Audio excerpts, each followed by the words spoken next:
Today's episode of the podcast is about the powerful book, Crossing the Line, When Cops Become Criminals by Liza Grobler.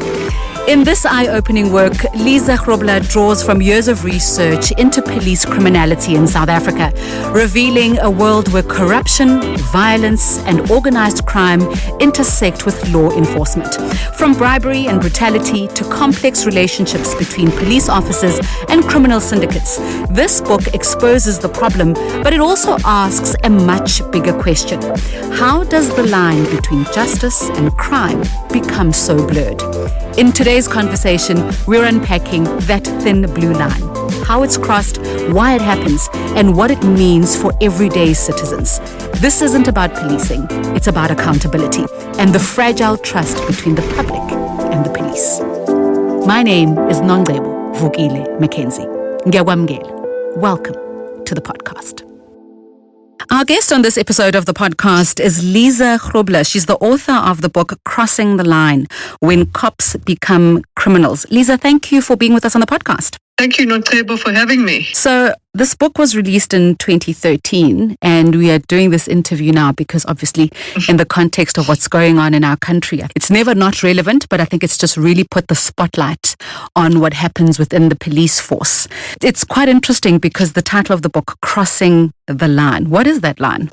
It's what is also known in police parlance as the thin blue line. Mm-hmm. So basically, it's crossing from being a law-abiding citizen or a dedicated policeman always doing their job, mm-hmm.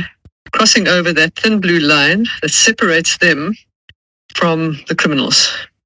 That's what it is. They cross from being policemen, upholders of the law, technically, mm-hmm. into the criminal world. Basically sums it up. And if your life is in the criminal world, even if you're on the other side of that blue line, but your life is enmeshed in that environment, in that context, it's what you see on a daily basis. How hard is it really to stay on the right side of that line?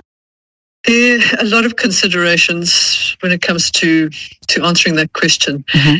So if I can just sort of veer into perhaps two of the main motivations for police criminality, if you'll mm-hmm. indulge me. Sure. We're looking at individual factors. Mm-hmm. So before I really get going, I just want to emphasize again that this book came out of my PhD, which I did on police criminality. Mm-hmm. And that was actually completed in 2005, and the book, it was written in 2013. But what did come out strongly is that the main motivation for criminality are two main factors. It's individual factors. So you're looking at the individual policeman. Mm-hmm. And when we talk about individual factors, we're looking at a policeman, let's say a corrupt policeman or a criminal policeman. We're looking at their makeup. So it's are they greedy? Greed is a driver of most of the corruption in this country across the board, not just with the police. We see it daily in the Belanga Commission. It's greed, and it's greed versus need. But when you look at the book, the need is secondary to greed when you speak to all the experts and the criminals that were investigated. Mm-hmm. It's definitely greed. It's choice. Mm-hmm. Choice. It's a lack of integrity. It's a lack of self-discipline. It's a lack of control. Psychological problems. All those kind of things are individual factors. It's drug addiction. It's alcohol addiction. It's family issues. All of those things add up. Debt is a big one because police aren't trained in financial management. Mm-hmm. So debt is a big issue, and everybody wants what the neighbor's got, kind of thing. So, and the temptation, of course, is huge. And you'll either get those that succumb to it or those that don't. And then the second leg of that, the motivations, is organizational. So within that context, you're looking at managerial issues. So you'll also see in the book, what comes through very strongly is the quite frankly, the appalling standard of management within the SAPS. Mm-hmm. And particularly in the middle management at station level when we look at those case studies. So all the managerial issues, and then there's also policies and procedures within the SAPS, like you start with your recruitment, the quality of recruits that you're getting into the police, the vetting. I mean, General Makonasi just said the other day, the unit that's responsible for vetting is dirty. There's the training. Training is a big issue. And particularly when it comes to corruption, ethics and integrity training. Yes, there's a code of conduct with one line about corruption in it. There's a code of ethics, which I think are used as paper jets in the police stations, really. Because the ethics and the integrity training is almost non-existent. It's your promotions. Your promotion policy in the SAPS is hugely controversial.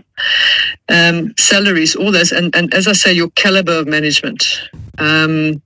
And when you bring in things like political appointments into that, it just muddies the waters even more. And we've seen some horrible consequences of that, particularly with police commissioners. And then also in this organizational cesspit is police culture, elements of police culture, and they're universal. It's not specific to South Africa. So you've got that whole element of abuse of power. I do it because I can. I beat people up because I can. It's the machismo, I'm the strong man. If you pull your tongue out at me, I'm going to lock you up. It's the blue code of silence, the code of silence, or some could refer to it as the blue code of silence, is where you do not rat on your mates. And we've seen consequences of that too, where police get taken out.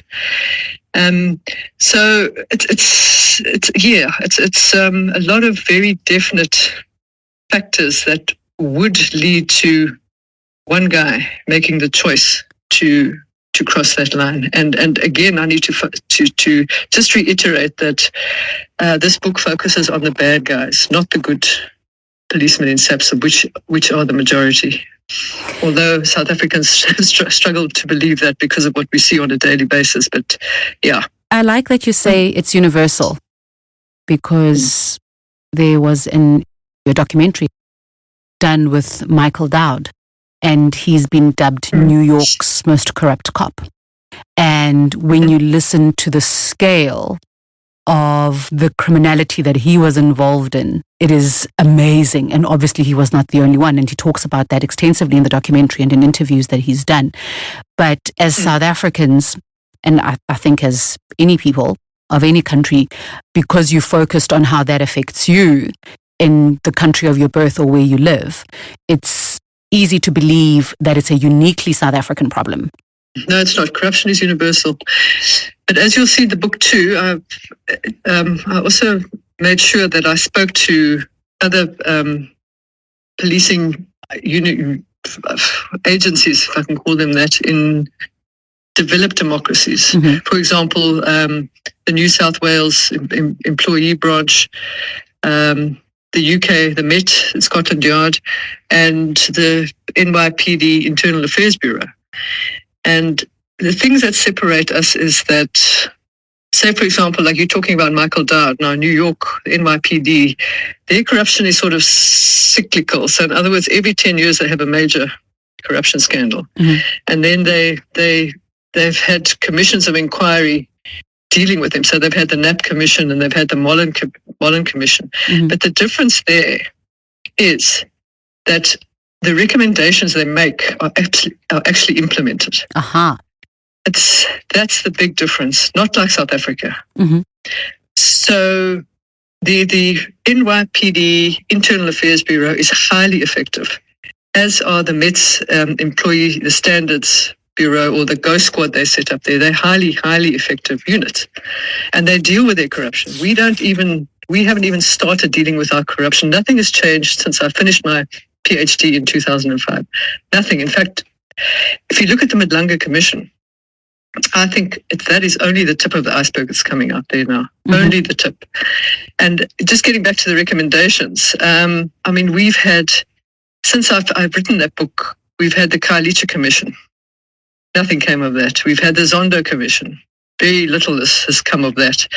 I was on the panel of experts dealing with the Americana recommendations and the implementation in terms of public order policing. Nothing's been really come of that either. And the bottom line is SAPS is intransigent. They're intransigent. I remember sitting in the panel, we had so-called experts there. So we had people from civil society, we had people from overseas, representing overseas agencies, and then we had SAPS. And the picture in my head that I will never have been able to shake is this very pumped up, arrogant little general slouching in his chair with his arms folded, looking at all of us. And we had an awesome judge. He was the chair. I think he was absolutely horrified. Erstwhile,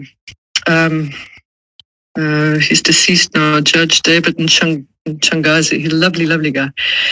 And this policeman, with his sort of nose peering over the table, says to us, SAPS will never be told what to do.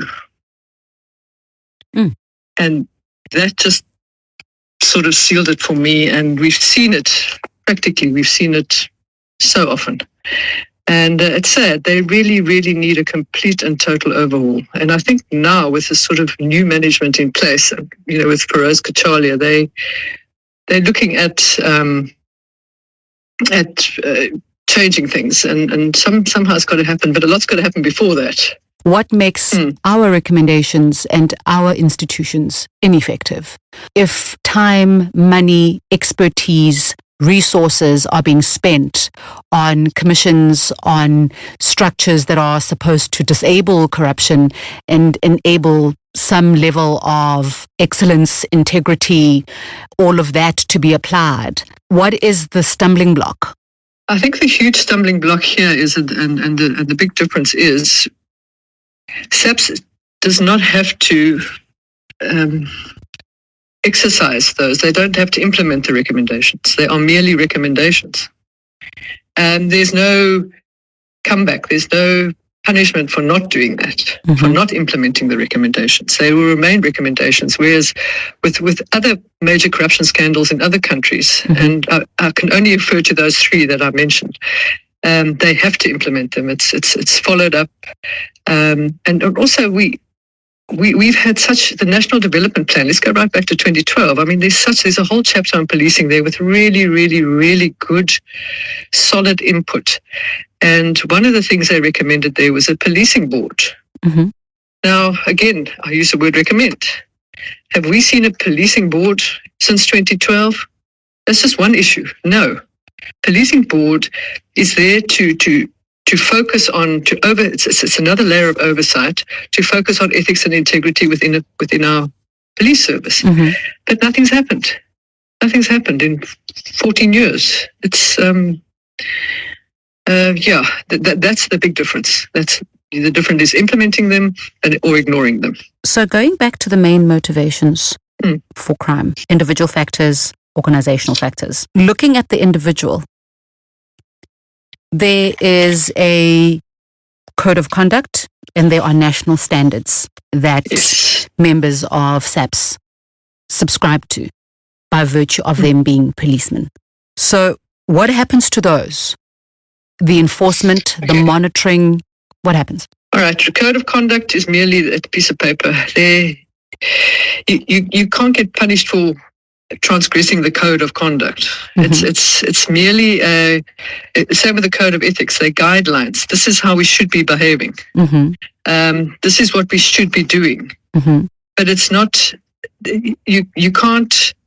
Yes, you can get disciplined for not adhering to certain things there, ideals within the code of conduct or the code of ethics, but it's got to be manifested in the form of misconduct or crime or corruption. But then you're not sanctioned for violating the code of ethics or the code of conduct. You're sanctioned for not doing your duty or committing a crime or whatever the case may be. Now, looking at those guidelines, let's differentiate. We hear of misconduct, we hear of crime, and then there's corruption. What's the difference? Okay, they all sort of bleed into each other. So, especially when one looks at SAPS's disciplinary system, it's terribly confusing. But your misconduct is your sort of everyday things, like a policeman neglecting to do his duty, or he's refusing to do his duty, or he's insubordinate. or he's misusing resources. Those kind of things. If one always it's deviance related to breaking rules and procedures, departmental rules and procedures. So it's misconduct that is punished departmentally. It doesn't become a criminal issue. So there is a disciplinary system that deals with that, but the disciplinary system also deals with crimes, although the courts win at the end of the day. But yeah, misconduct is the sort of everyday things, internal things that are punished internally. And then, just a misconduct, and then corruption is also a very broad term. So if you look at the beginning, I think Professor Morris Punch on page, the introduction, he sort of summed it up the best when he said it's an officer knowingly doing or not doing something that is against his or her duty for some form of financial or material gain or promise of such gain. So if you unpack that sentence, you will see if he can do or not do his duty, okay, and that can be misconduct. So in other words, his commander can say to him, Sergeant so-and-so, go and do that, and he doesn't. Okay, that's misconduct. But if he's not doing his duty, or he's doing something against his duty, like he goes to a motorist and said, I'm arresting you for drunk driving, or you pay me 2,000 Rand. That's corruption. Okay. So bribery is the one, it's a crime and it's corruption. So the corruption is also transgressing departmental rules and procedures, but with a criminal element to it. And then after that, you just get brazen criminality. So yes, they do kind of bleed into each other. Misconduct, not so much, but corruption, because corruption is a statute, it's a crime, and criminality, other forms of criminality, kind of bleed into each other, but with police members in the middle.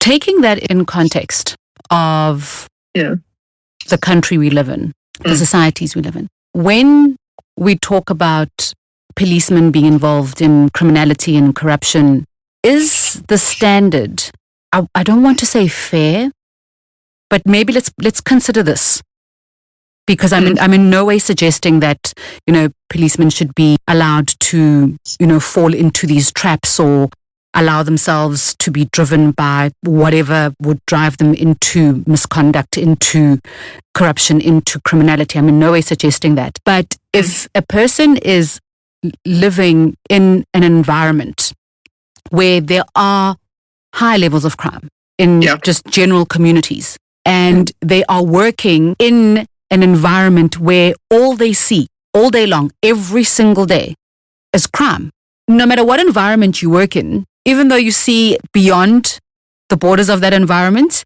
but you tend to become enmeshed with your work. If you're an accountant and you go grocery shopping, you're grocery shopping as an accountant. No, absolutely. So when you consider that, and you consider, there's something you talk about in the book where you mention how hard policemen will work in investigating a case and putting together the evidence with limited resources, and they will go and hand it over when it needs to be handed in as evidence, and they'll do whatever they need to do.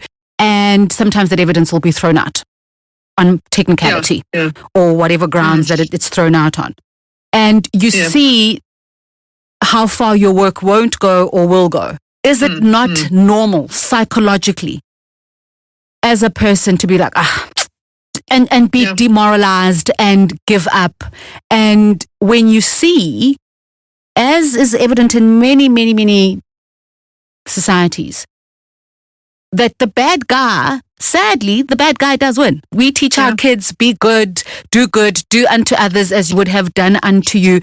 But the reality of what we see is we see the bullies win. We see the people with ulterior motives win. We see the people with sinister motives win. We see the people that are doing wrong, walking around happily, smiling like all the rest of us, but with just a little bit more in their pocket, with just a little bit more in their bag, and with just a little bit more bounce in their step, because they've got the little extra perks in life. And for any ordinary human being, you start thinking, why am I telling the truth about anything? Because the truth doesn't pay. And this is just as an ordinary human being. And obviously you'll reel yourself back in and you'll sort of like fix yourself and you'll be like, oh, okay, I'll do the right thing. I'll be a moral, upstanding citizen. But as a policeman, when you're seeing how easy it is, you speak in the book about how many dockets disappear. And you see your colleagues doing whatever, is it really a fair expectation? Fair is not the word, but is it realistic? Is it is it a realistic expectation that we think just as an accountant will go shopping as an accountant, grocery shopping as an accountant with a little mental calculator? Is it fair that we expect them to never, ever, ever err on the other side of the thin blue line? And I totally get your point, but there's two sides to that story. Yes, they're human. Okay, they're human like all of us, and none of us is perfect, and we will all succumb to temptation of some sort throughout our lives. And the police are no different. The difference is that technically they should be operating on a totally different level from the average man in the street or the accountant that's gone grocery shopping or any of anything. Any profession. They should be operating, as I say, on a different level. Now, the problem is when we allow corruption to get as rapacious and out of hand as it is in the South African police service at the moment, and it has been for a long time. There are many factors that influence that behavior. So the fact that it's not, actually, this is such a loaded question. Just bear with me. Sure. And sorry if I talk too much. Okay, so what is happening here is you have to look at the process, right? So police get recruited, and that's where it starts. That's where the problem starts. Okay. So in this country, we have to also be realistic about the South African society. Yeah. We have a massive unemployment problem in this country, right? So we have everybody, or you'd have 1,000 positions going, and you have 100,000 people applying. Yeah. And the people that are doing the recruiting are not necessarily recruiting the best candidate. Even in recruiting, there's corruption. So what are we letting in? As we also say in the book, you're letting a worm into the apple. There are cases in this book too of offenders who are police offenders who end up doing serious crime, who come into the service with a record. So that again, on that level, it speaks to the vetting processes. What are our vetting processes like? So if the vetting processes are weak, you are again letting worms into the apple. Then the next level is training. There's a massive problem with our training. And that brings me back to a policeman making a choice to commit corruption, or a policeman who stays on the straight and narrow, of which are the majority. But then again, so our training, I don't think there's any ethics or corruption training, ethics or integrity training in their syllabus. They don't do what they do in these other examples, like New York and the other democratic policing agencies, where they do scenarios, and they get ex-cops who serve time for corruption or criminality. They get them to come and speak to recruits. We don't do that. Well, we can always use a couple of generals to come and explain to them. But anyway, that's beside the point. So yeah, we're losing. As I say, we're not getting the best caliber policemen into the service, and then as I say, your training is a very, very, very important part of how that policeman is going to turn out. And then, of course, you've got management issues. You've got, we just need to look at the last couple before Masemola and Pashani, police commissioners. 3 of them were political appointments.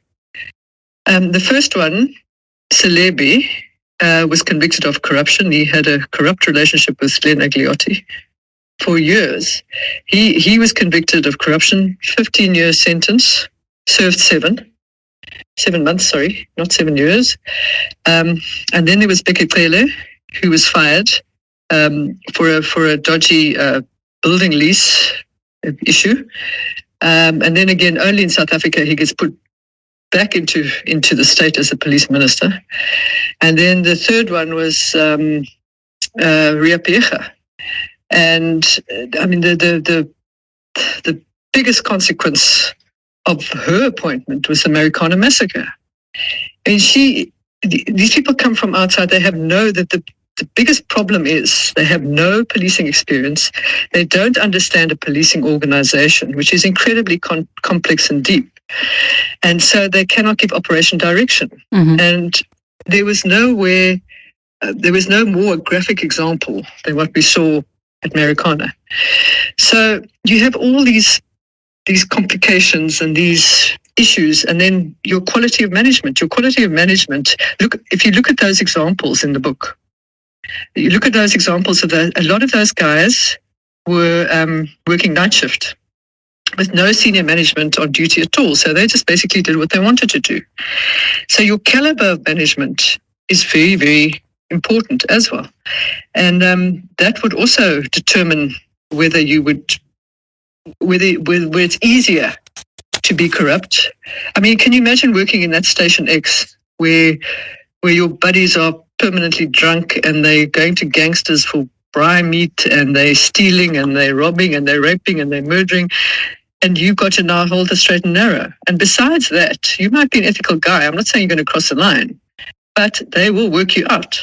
That's what they do. They will work you out. And it also depends on the unit you're in. So if you say, for example, you are in a police station in Sea Point or Camps Bay I'm using Western Cape examples, or any upmarket suburb, your corruption will be less. If you look at that 500,000 rand German mark case. Yes. Those guys they were at the Sea Point police station, and their colleagues noticed they came there with fancy cars. They were warrant officers, fancy cars. And a boat. One boat and a motorbike. And they were saying, hang on, you're a warrant officer. There's no ways you can afford this. And they went to their superiors and they did something about it. Now you go to Station X, which is on the Cape Flats, and the gangsters who I interviewed as well, by the way, would tell you that 80% of that particular police station was corrupt. Now you can imagine being an ethical guy, full of integrity, with the best intentions, loves policing, being placed in that police station. Mm-hmm. You know, what's going to happen to him? He's going to go one of two ways. He's either going to get worked out or he's going to join them. So and then there are also certain units that are more prone to corruption than others. So you'll find your organised crime units, which we're seeing coming out strongly in the Midlanga Commission, and your detectives. Detectives are hugely vulnerable because of this whole docket issue. Nobody wants to go to court. I mean, nobody wants to go to jail. And so it all depends too where you are based. But at the end of the day, it does boil down to you as an individual and choice. But on the other hand, these guys that work in these very, very dense crime areas, they also get threatened. Going back to, growing up with gangsters, policemen growing up with gangsters, living in the same environment, they also get threatened. I know where you live. I know where your kid goes to school. I know your family, and it happens. They get hurt. So, it's the same with correctional services and warders. It's the same scenario. They live amongst the criminals. But the difference is also socializing with them. That's where a lot of policemen at the station level have got into big trouble. Is yes, your friend might be a gangster, but you as a policeman must know where to draw the line. Once you start doing him favors by choice, then you're in trouble. But they also, you should be able, if you're based there and you don't want to get involved, you should be able to go to a manager or to a senior manager and say, look, this is what's happening, or this guy's corrupt, or I've got this problem. But SAPS doesn't work like that. They're hierarchical.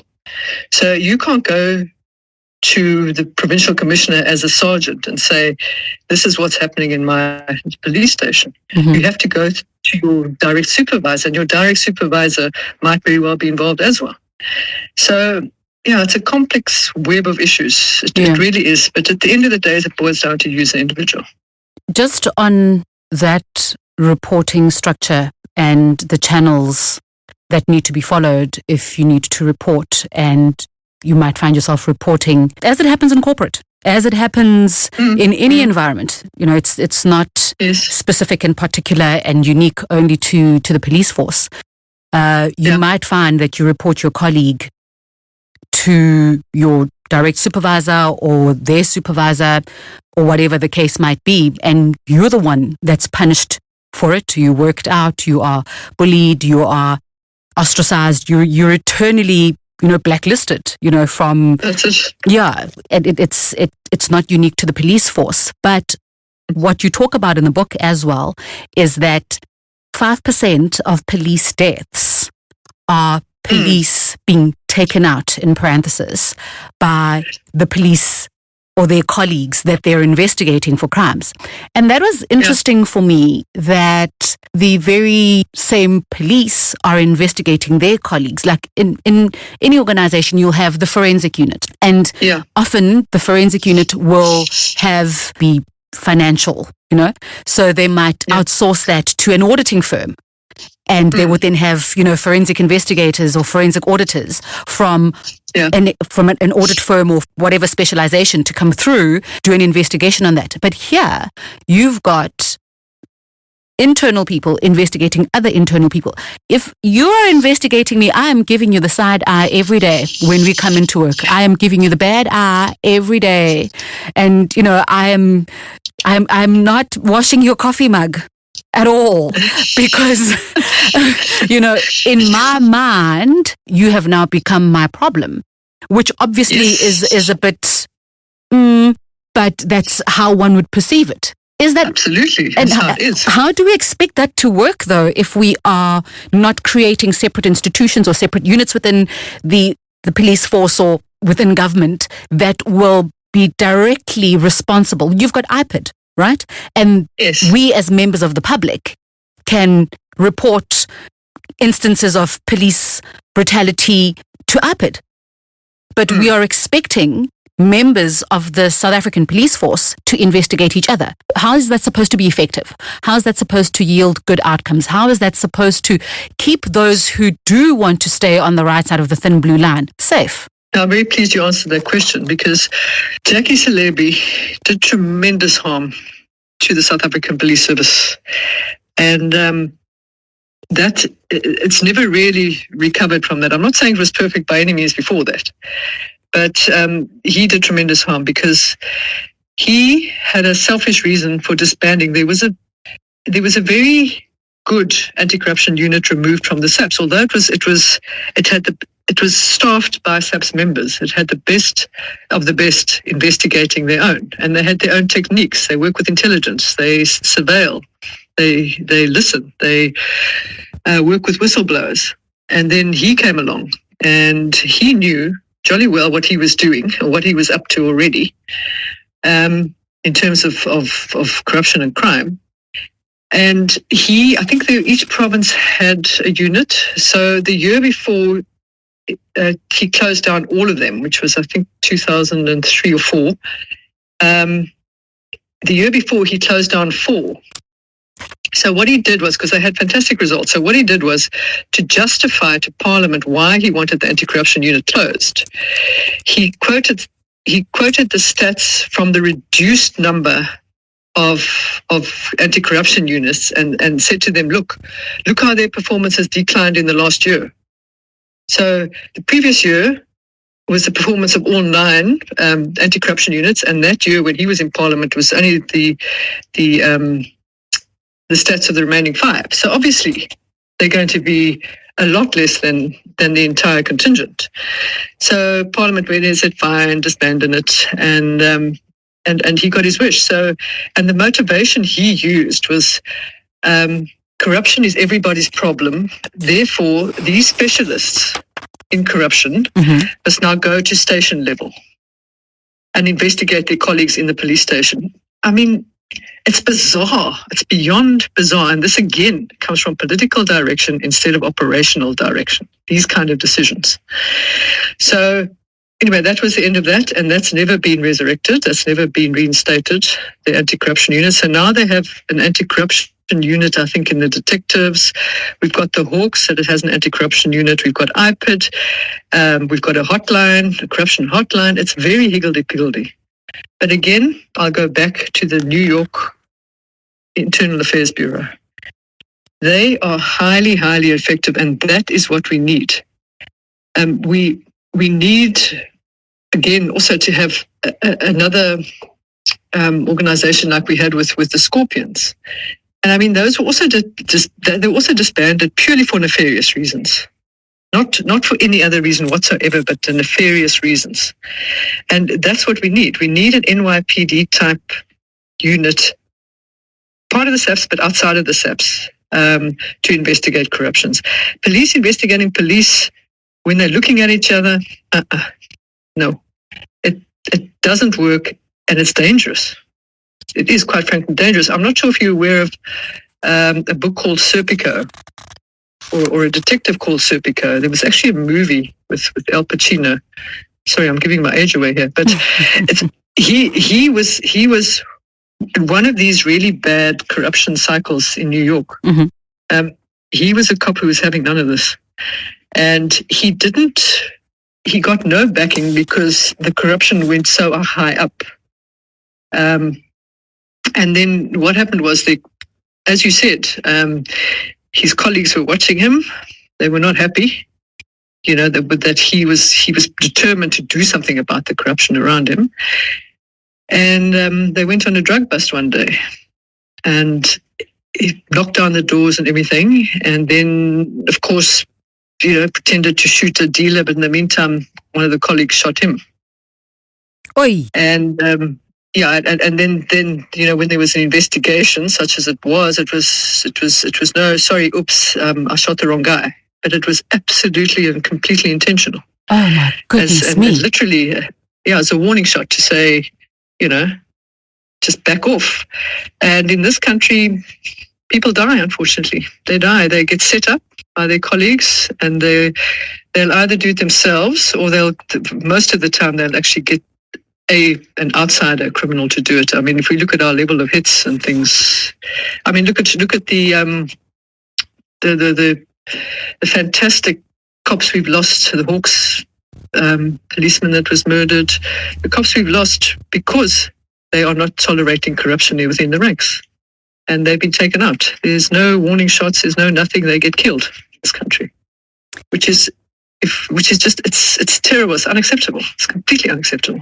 So on page 217, it reads, so practically, any police member who wants to report corruption can't, especially if they're seen as a corrupt. They'll be victimized. As a result, most people ignore corruption. I didn't see anything. That's the attitude in the police. And it's quoting one of the respondents to your questions. And it carries on. And it says, when there are problems in the SAPS, members should be allowed to talk to the media, especially if they cannot talk to the cluster commander, a provincial commissioner. Despite some of the 11 offenders joining the police force for altruistic reasons, after their bitter experiences in the organization, only 2 recommended as a career. And there's a quote, I wouldn't recommend the police as a career because of the corruption, the way they do things, the whole system, including promotions, courses, training, etc., even though I was mostly happy in the police throughout my career. Another policeman from behind bars warns people off the SAPS because of the potential for psychological and mental breakdown as a result of what they will see every day. You can't just switch off. Some accept it, but never forget it.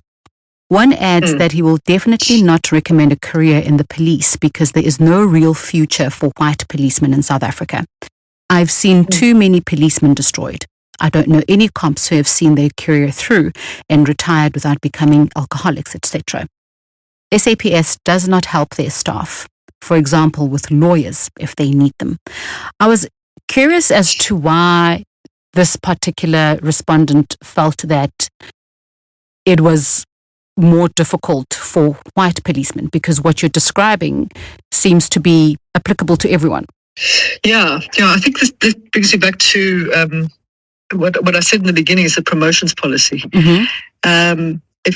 I can also just, because I spent the last probably 20 years or so more in the corrections environment, the prison environment. Mm-hmm. But the policies for all state institutions are the same, which I also don't agree with. I think the police and corrections should be treated differently, completely differently. They're totally different beasts.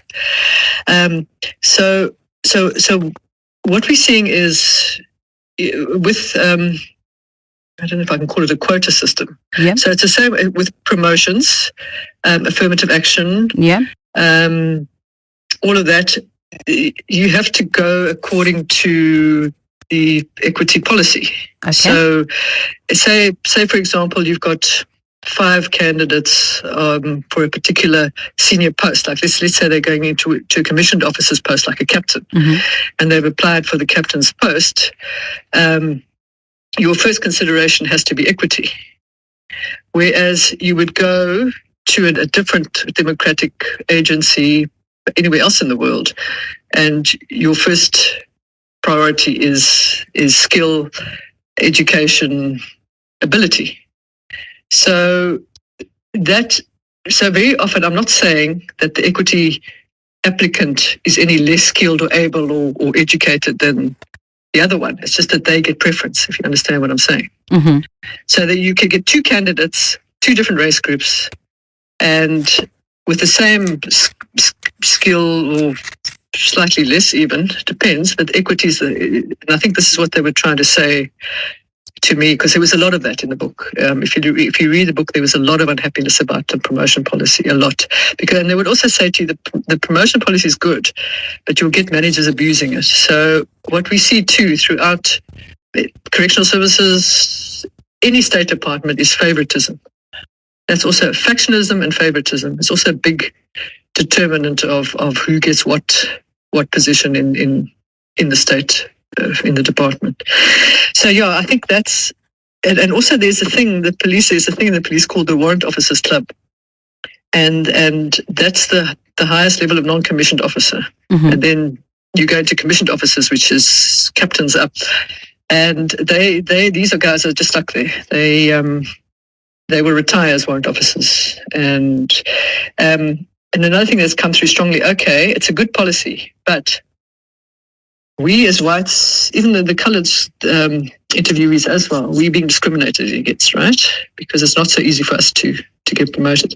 So at the very least, we're good cops. We know we're good cops, but then reward us appropriately. Mm-hmm. So we'll stay in this rank, but give us, fair incremental increases, just so that we don't become despondent and unhappy, or don't recommend SAPS as a career. Mm-hmm. So, I think that's definitely what they're trying to say. They just see it as the implementation as being particularly unfair. Looking at the book and how it's sequenced, the chapters, it's categorized quite nicely, because you go from in the pockets of gangsters to murky relationships to buy me a cool drink. I love that term because it makes so much sense. It makes so much sense, But obviously, in South Africa, I think if you were to go anywhere else in the world, and you're like, oh, buy me a cool drink, it's a logical thing to ask for. But in the South African context, it's got a completely different meaning.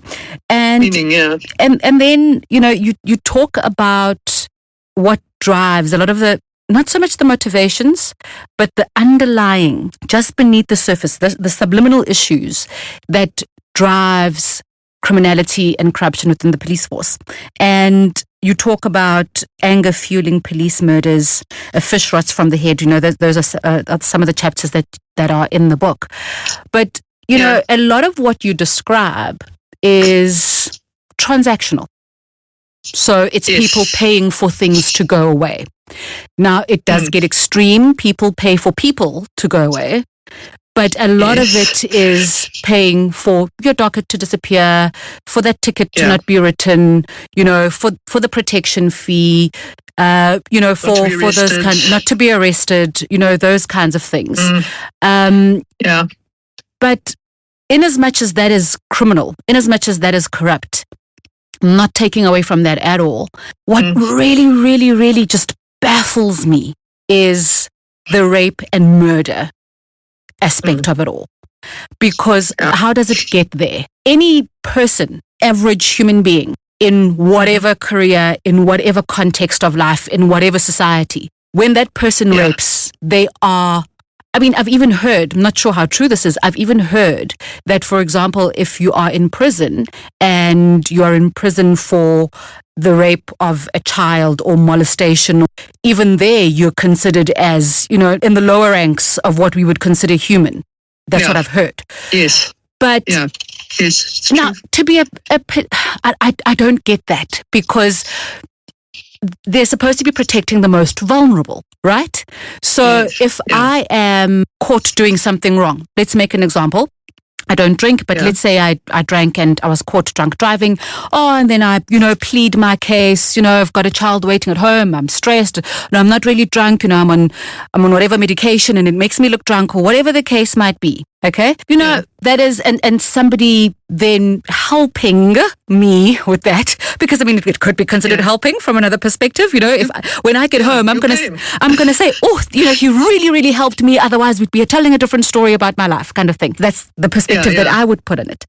Now, I'm not vulnerable though. I've done something, and they are, in parenthesis, helping me to not face the consequences so that I don't destroy my life. I don't get the rape aspect of it. You also have to bear in mind that the police, you see, this is just getting back to basics. The police force or the police service, I refer to them as the police force. Although they're democratic, community-based policing, we've got military ranks. Okay, so the police force is a microcosm of the broader society. Yeah. And as South Africans, we have a particularly violent society with hell of a high levels of murder, domestic violence, GBV. So to them, what fuels them too is a level of impunity. So when you look at that, the one case of the policeman that joined the triads, and the Chinese triads, and he ended up committing a murder for them. Now, in his case too, he was absolutely shocked and horrified when he was arrested. He said, "But why am I being arrested by my colleagues? I've got away with so much already. Why should this be any different?" You see, there was murder. So that you're looking at when there is no proper managerial controls, command and control in place, weak command and control, weak supervision, not ratting on your colleagues, you are going to get away with a lot of stuff. So, as I say, rape, again, opportunity. There's a woman locked up. There's one guy or two guys on night shift. Some of them will take the opportunity because of the type of people they are and because of the system. So, and another one is the raping of prostitutes. That's, to them, that's nothing. It's like part of their duty. Okay, you don't want to go to jail, I'm going to rape you. But you're going to provide sex for me for free. Same thing. So it is just as awful as it is just a microcosm of the broader South African rape culture. Really, South Africa has got a rape culture, and if you look at broader statistics, how many rapists actually get incarcerated? Something like 6%. 6%. And that's off a very low base of reporting of rape. So, and also included in that, the whole rape culture, South African rape culture, which filters down to the police, and the impunity is the lack of consequences. That's, if you're looking at 6% conviction rate, 94% are getting away with it. So, and then also they also probably rely on being protected by their colleagues as part of the police culture. They probably rely on their colleague not reporting them. So the victim has to report them. But if you had a professional police service, that would certainly not happen. That would not happen.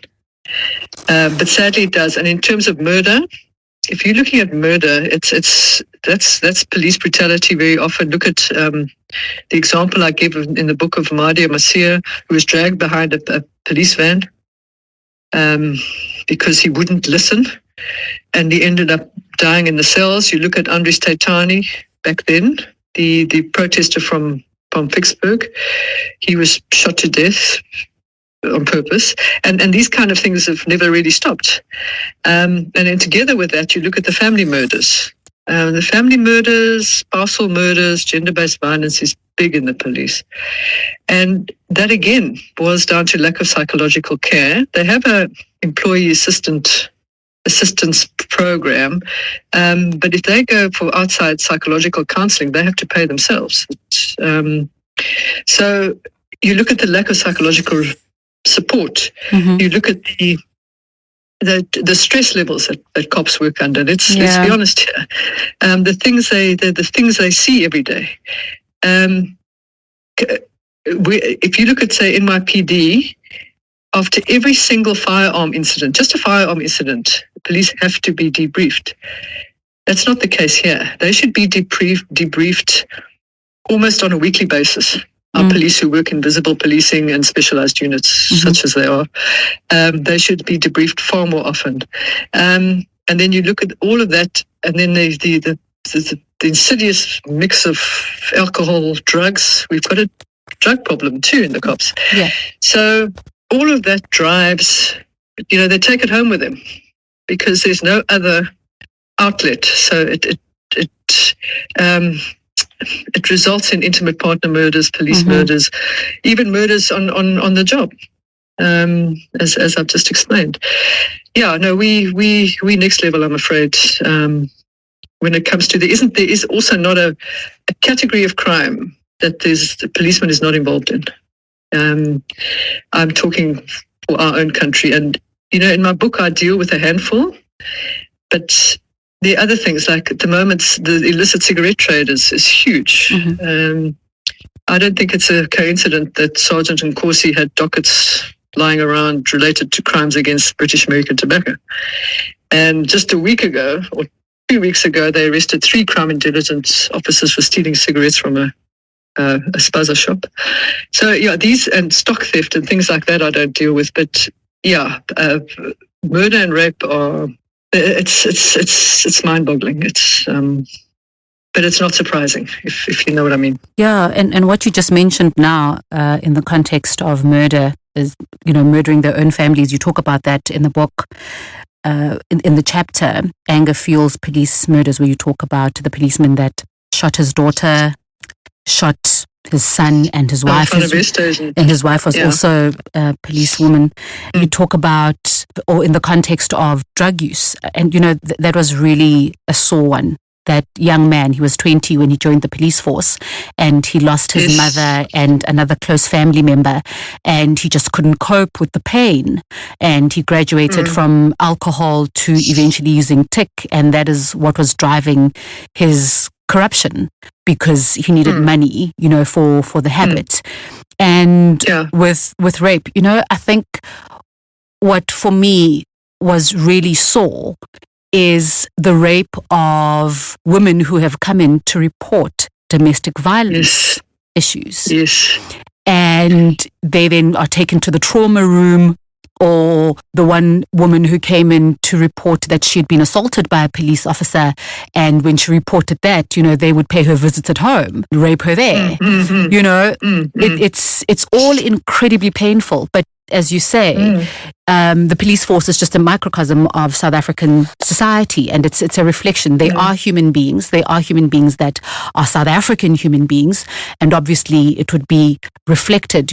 We are all a product of our environment to some extent. So absolutely. Our organizations also reflect that. But as we close the interview, Liza, you have obviously continued with your work You've got another book coming soon, and hopefully we'll get a chance to talk about that. You're continuing with your work in corrections, and obviously you still are quite involved with the work in terms of, your expertise and your area of expertise in criminology.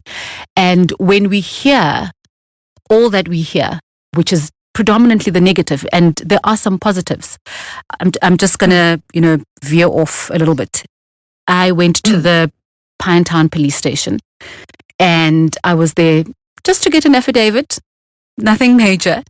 And there was a young man, he was from Limpopo, if I remember correctly. And he had been promised a job or some such thing. So he had taken public transport, be it a bus, be it a taxi, and he had landed up in the wrong place. Bottom line, he was not supposed to be in Pinetown. And he was from Limpopo, doesn't speak the language, didn't know where to go, didn't know what to do.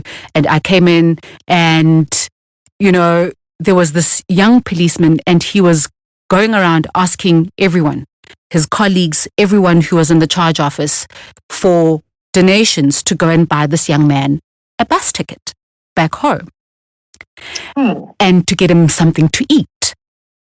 And in the time that I was there, because the queue was longish, he went out, bought the ticket, came back, gave him food, and then asked one of his colleagues to please make sure that he gets to, I think he was going to take him to the bus station for him to take a bus. And I thought, we think about what they do in the context of crime, solving crime. Yeah. There's a lot of just human things that they do, because not everybody who goes to the police station is going to the police station to lay a charge or to report a crime, or some of them are going because they genuinely do not know where to go. They don't know where to ask. They don't know where's a safe space to go. Refuge. And I thought that was so amazing, because that's somebody's child. And the young man was 25. And we don't know what his situation is like back home. Maybe his mom is excited that he's gone to find a job. If he doesn't have parents, maybe he's thinking, this is a chance for me to start my life over, new town, new place, just, trying to get just a start in life, to travel all the way from Limpopo with just the clothes on your back. That young man didn't have a bag, didn't have anything. And somebody had obviously misled him from the story that he was telling. Somebody had misled him, and you could just see, how sore it is. You can't guarantee that somebody's going to help you, but if you're going to go to a police station, you have that little bit of hope. And he was, as I've relayed the story now, how he helped him. And I thought that was really, really so nice. So it's beyond nice. I'm just, nice is not the word, but it was so kind, and it was so humane, and it was so caring of him to do that. And yes, and there are a lot of those stories. Yeah. There are a lot of those stories. They really are. We get so lost in the misconduct and the crime and the corruption. And that goes to my question, that from what obviously you've seen both ends of the spectrum. But as ordinary South Africans, when we watch these commissions on TV, when we read the newspapers, when we see all these reports, we just think it's gloom and doom, and we think which is not. We just think there's no way. There's no way. We are just in the pits. We are in the depths of darkness. Is it that bad? I think it's pretty bad. It is pretty bad. I was looking for hope there, Liza. I'm so sorry. No, look, I think it's hard for me to. No, look, there's a lot of good out there. There's a lot of good out there. But when we are dealing with the top echelons of the police that are rotten, then it's bad. Yeah. What motivation has some guy got sitting in a charge office in a high crime area and saying, gee, I got to behave myself, but look at General so-and-so, he's fraught. You see what I'm saying? Yeah. So yes, there are good cops, believe me, they're brilliant cops, and they will stay brilliant cops because that's who they are. But then there are those rotten ones who will also always be rotten. And that cuts across all ranks, because syndicates and gangs, they use senior policemen. They don't bother with the charge office, non-commissioned officers. They use the senior guys. And when there's money involved, that's it. And we don't have adequate controls. We don't have adequate command. We don't have adequate management to deal with it at this stage. But thank you for that positive story. Even I feel better now. Liza, thank you so much for your time, and thank you so much for shedding light. Thank you for the book.